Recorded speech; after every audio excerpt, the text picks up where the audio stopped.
Olá pessoal, como alguns já me conhecem, eu sou o Dr. Adriano, sou diretor do Hospital Municipal aqui de Joaquim Gomes. Tenho conversado com o NAM e ele tem me passado algumas dúvidas que a população tem procurado a ele, né? E ele me solicitou que fizesse algumas orientações à população, a título de esclarecimento mesmo. E eu acho um momento bem oportuno, né, já que a gente está confirmando tantos casos nesse momento. O caso suspeito que a gente classifica são síndromes gripais e síndromes respiratórias agudas graves. A gente classifica o paciente nessas duas situações e para cada uma dessas situações a gente tem condutas diferentes. No caso da síndrome gripal, esse paciente que tem sintomas leves de febre, dor de cabeça, tosse, dor no corpo, diarreia leve, o ideal é que esses pacientes procurem o seu posto de saúde para que não sobrecarregue o hospital. Ele deverá procurar o seu posto de saúde para ter as orientações, para ser notificado e caso seja necessário ele vai ser encaminhado para o hospital.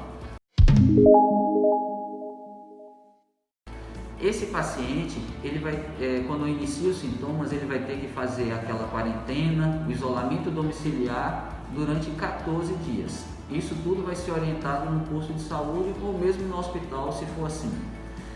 Ele também vai ser monitorado de 2 em 2 dias pela equipe da saúde básica, pelos agentes de saúde e também pela equipe que nós criamos, que é a equipe Sentinela, para que a gente possa organizar esse monitoramento desses pacientes, tá?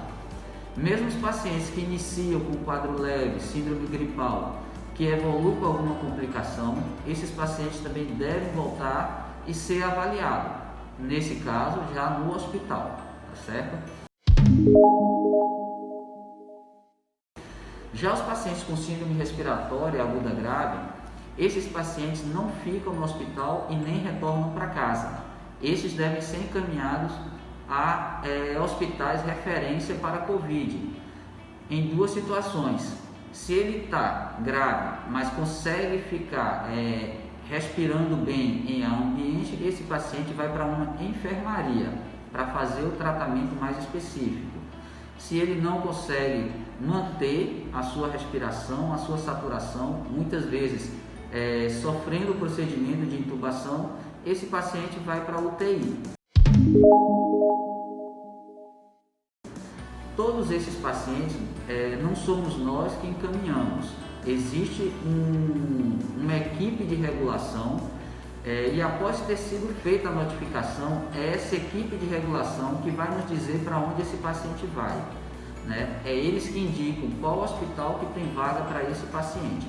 E aí depois que nos chega, que é liberada essa vaga, nós solicitamos o transporte ao SAMU, para que esse paciente seja internado e siga com o tratamento e com os exames necessários. Lembrando que aqui o nosso hospital é um hospital de emergência, nós não temos enfermaria Covid, por isso todos os pacientes que precisam de internamento, eles são encaminhados. Então nós temos muitos profissionais que estão afastados, né, em isolamento, respeitando as orientações do Ministério da Saúde, e isso tem sacrificado todos os outros profissionais que estão permanecendo no trabalho. Isso é uma dificuldade muito grande que a gente vem encontrando, porque aqueles profissionais que não estão doentes estão tendo que cobrir essa falta dos profissionais que estão em isolamento. Isso tem sobrecarregado bastante a equipe. O nosso hospital ele já tem um grande número de atendimentos, porque como já falei antes, apesar de não ser formalmente estabelecido isso, a gente acaba sendo referência de vários municípios em torno de Joaquim Gomes e a gente já tem uma demanda muito grande por atendimento. Apesar da pandemia, nós continuamos atendendo os pacientes graves, as emergências, paciente hipertenso, descompensado, diabetes descontrolada, pacientes com problemas pulmonares, pacientes com infarto, traumas, tudo isso permanece, isso não deixou de existir, apesar da pandemia. Então, a gente já tinha um serviço sobrecarregado, agora com a pandemia piorou bastante essa situação. Mas até o momento a gente tem conseguido contornar com toda dificuldade, né? A gente está remanejando todos os profissionais, ampliando a carga horária desses profissionais, todos nós estamos trabalhando bastante, corpo clínico, técnico e enfermeiro também. Todas as medidas estão sendo tomadas, né, conforme a classificação de risco desses pacientes que são profissionais da saúde também. Até o momento, com toda dificuldade, a gente tem conseguido manter as nossas atividades, os nossos atendimentos aqui na unidade de saúde. A gente precisa frisar inicialmente que o Brasil e o mundo também não estava preparado para fazer essa testagem em todos os pacientes. Esses testes eles estão sendo produzidos e aumentando a capacidade conforme o tempo. Então, inicialmente, o Ministério da Saúde, que é o protocolo que a gente segue, as orientações do Ministério da Saúde, ele criou grupos-alvo para poder iniciar essa testagem. Inicialmente, esse grupo-alvo era apenas profissionais da saúde e de segurança pública. Então, a gente começou testando essas pessoas que eram um grupo de risco, né, porque fazia o atendimento de muitas pessoas com sintomas. Com o tempo, esses grupos vão sendo ampliados. Esse foi o primeiro passo. O segundo passo foi incluir os pacientes idosos, que também é um grupo de risco. E aí a gente já tinha uma capacidade maior de testagem. Idosos acima de 60 anos, com comorbidades, pressão alta, diabetes, problema pulmonar. Esse foi o próximo grupo que foi incluído. Há algum tempo atrás, há pelo menos 10 dias, ampliamos novamente esse grupo, que foi para os pacientes acima de 30 anos. Isso se deve a vários fatores. Esses números de casos confirmados que estamos comprovando agora com o teste rápido, isso representa o que aconteceu há 15, 20 dias atrás, que foi o momento que essas pessoas se infectaram.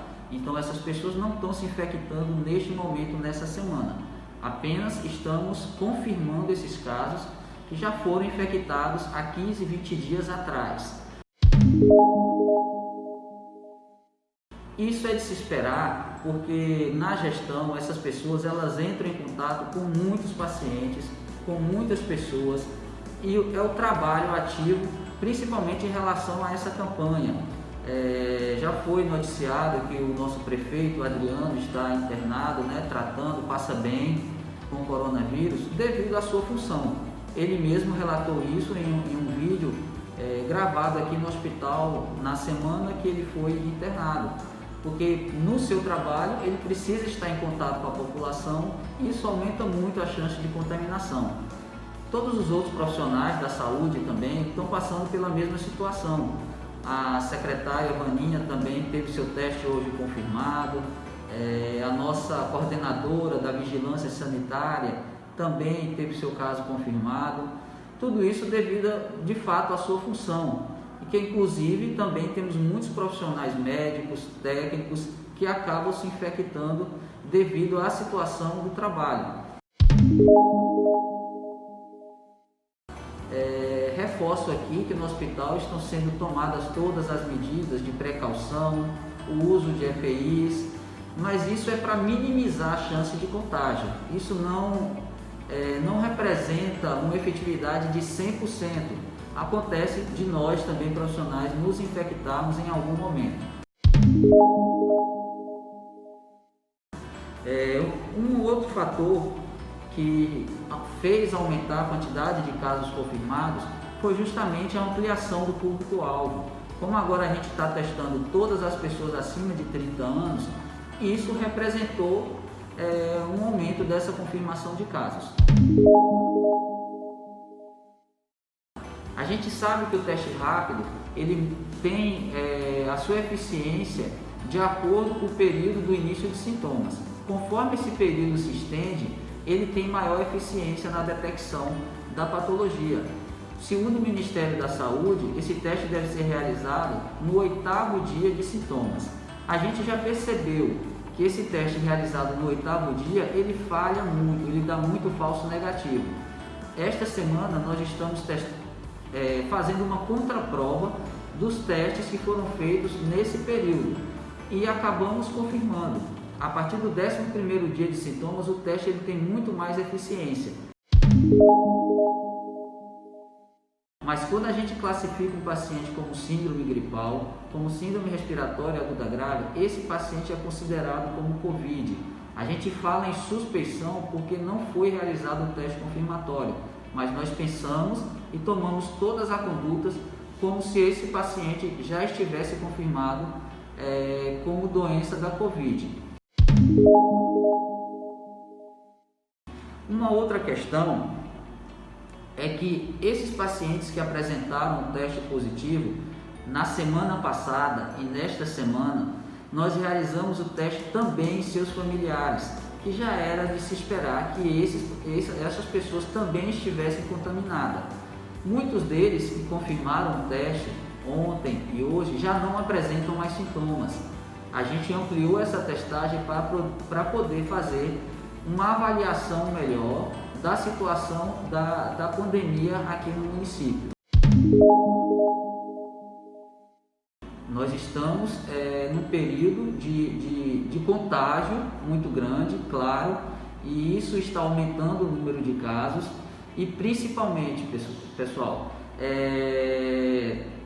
muitas pessoas não estão respeitando a quarentena, não estão tomando os cuidados e seguindo as nossas orientações.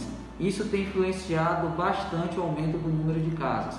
Então, eu reforço aqui a importância da quarentena, do isolamento domiciliar, e todas essas pessoas que chegaram até nós, que foram notificadas como síndrome gripal, síndrome respiratória, realizando o teste ou não, vocês são pessoas consideradas como Covid e precisam respeitar as nossas orientações de isolamento, né? Ficar em casa pelo menos 14 dias até que se termine os sintomas. A evolução da doença, geralmente, ela demora 14 dias. Após esses 14 dias, a pessoa não apresenta mais o risco de contaminar outras pessoas. Por isso de se fazer esse isolamento. Então, reforço, não saiam de casa durante o período de isolamento. Usem máscara.